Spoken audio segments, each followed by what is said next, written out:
Whenever you're doing Anki or Anking, do each card as if it's a question. And it has to be active. The more painful the recall is, the better.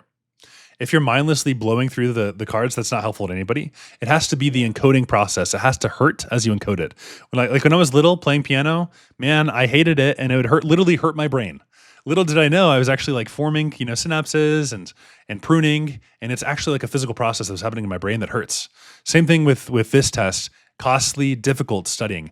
It kind of worries me, or like a little red flag, orange flag in my head when you say, you wake up, go to the library, and you study 12 hours, and then you come home and that's it. Because it doesn't actually take that long. It should take like 8 hours, let's say, of like hard concentrated studying, but not 12. That's 4 hours too long, buddy. And I'd much rather you have a fun 4 hours where you do something exciting. Like during dedicated, I think I watched a movie every night. Like I was kind of like, kind of fun time. And I mean, like it sucks. Don't get me wrong. Like I know how you're feeling and it sucks.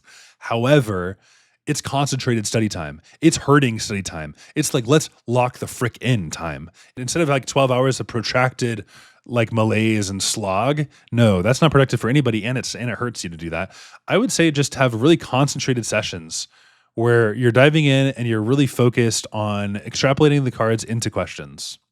It's going to be much better for you, and it'll take less time, and you'll be happier.